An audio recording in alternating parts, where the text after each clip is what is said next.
Have you ever wondered why some people seem to naturally draw others to them without even trying, while others feel like they have to constantly prove they're good enough? You probably notice this yourself. With some people, you instantly feel warmth. They don't try hard, don't crack jokes, don't seek approval, and yet being around them just feels good. But with others, everything seems polite on the surface, yet something inside tightens. It's like their soul just doesn't open up. Why is that? Carl Jung believed it's not about looks, manners, or even knowing how to behave. It all starts with a person's energy.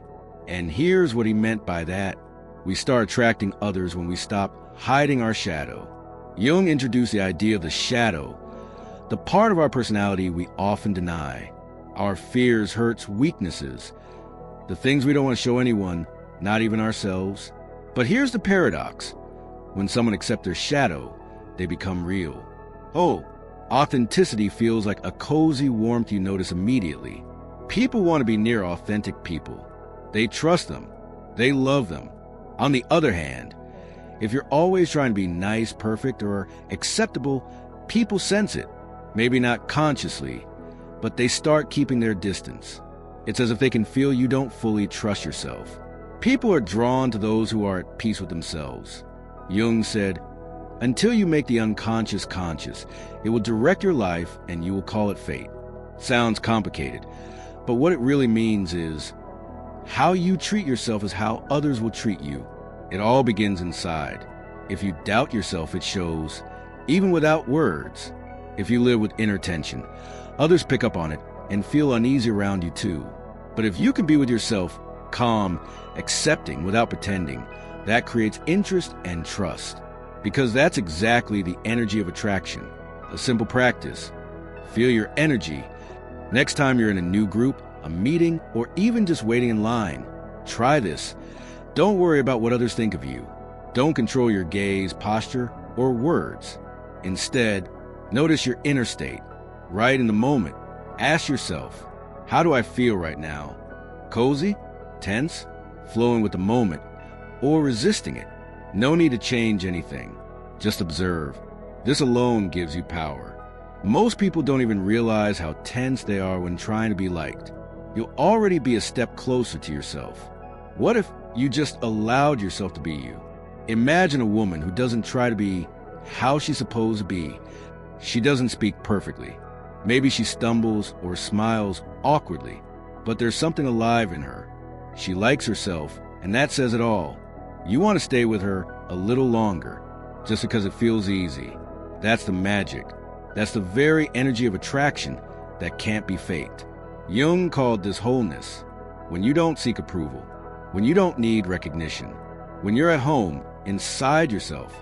And oddly enough, that's when people start liking you, because you stop trying to be liked.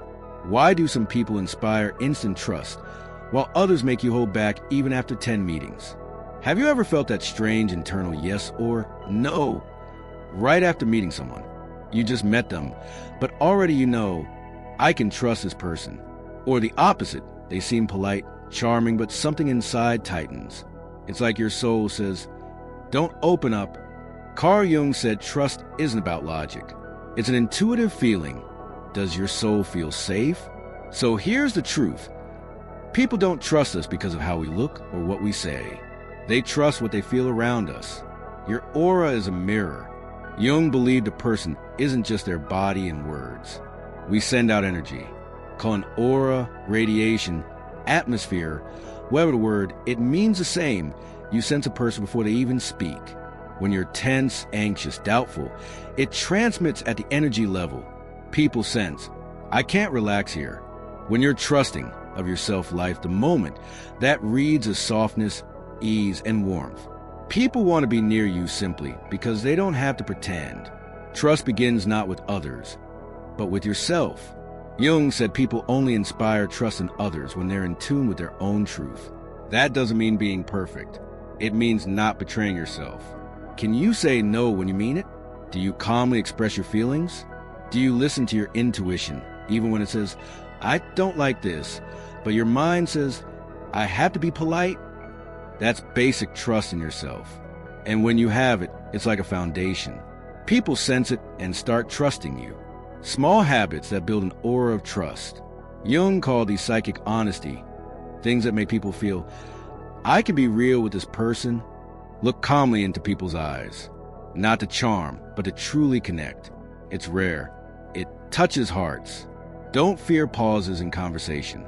People fear silence. But with you, silence feels safe, comfortable. Don't rush to agree if you're unsure. People sense fakery. Saying honestly, I'll think about it, earns respect. Smile with your eyes, not just your mouth. A warm, genuine smile from inside beats any polite smile. Be warm but firm about your boundaries. That feels like confidence. And confidence is incredibly attractive. A simple trust ritual before important meetings. Before going to a new group, job interview, or date. Sit down, close your eyes, and say, I don't have to be liked by everyone. I just have to be myself. And that's enough. Take 3 deep breaths in, 3 slow breaths out. Feel your body. Feel the moment. Then go, already in a state of acceptance, not neediness. You'll be surprised how much this changes how people are drawn to you. Trust isn't about control. It's relaxed strength. You don't have to manage impressions. You don't have to guess how to act to be liked. You just can be calm, alive, open, without losing yourself. Jung wrote, you are what you choose to feel, not what others think of you. And that's what gives you a special aura, an atmosphere where people feel, I can be myself with her. That is the greatest attraction. Why try to please everyone makes us invisible? Have you ever felt like, no matter how hard you try, no one really sees you? You try to be easy, polite, sweet, so you don't offend anyone. You laugh even when it's not funny. You agree when you don't want to. You listen, but no one listens to you. And at some point, you catch yourself thinking, I'm here, but it's like I'm not. Jung called this losing authenticity. He said people who try to please everyone wear a mask. But the problem is, a mask only makes you visible as an image, not as a real person. You're good, but not close. When you try to be perfect, you become smooth. And a smooth surface doesn't grab hold.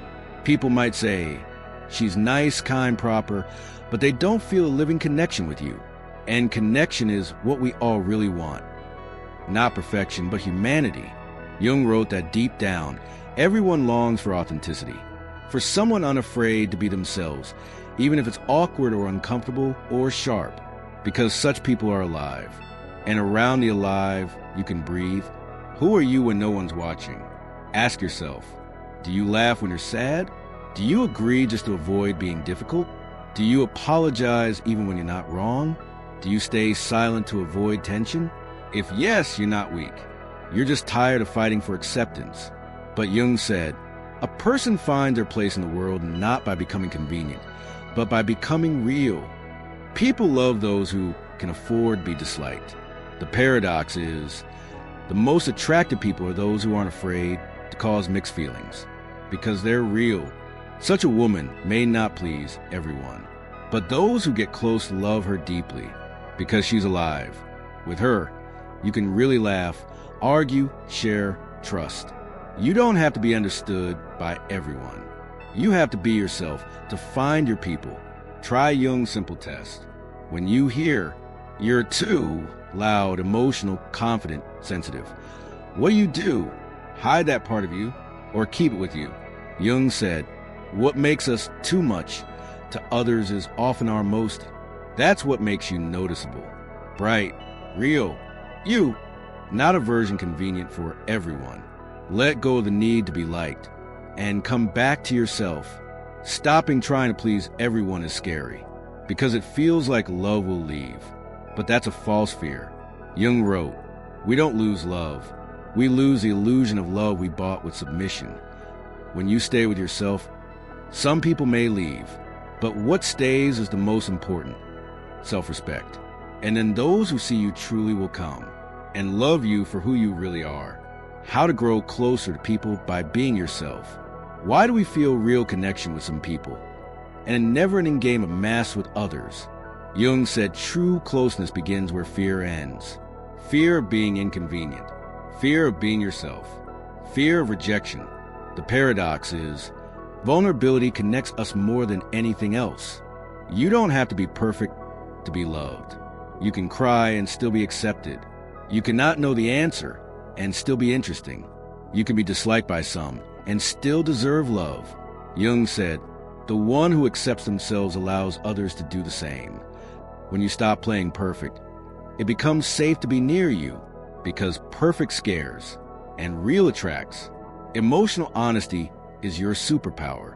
How often do you smile when you're actually angry? Agree when you want to say no? Smile when you want to disappear? Jung believed, everything we hide remains between us and others. Emotional honesty is an outburst. It's being able to say, I'm uncomfortable right now. I don't want to do that. I'm tired and I need space. I like you, but I don't agree with this. That makes you relatable. That makes you human. That makes you magnetic. Jung's last piece of advice: be patient with yourself. The journey to self-trust takes time, but every step you take toward accepting yourself shines brighter, and people are drawn to that light like moths to a flame.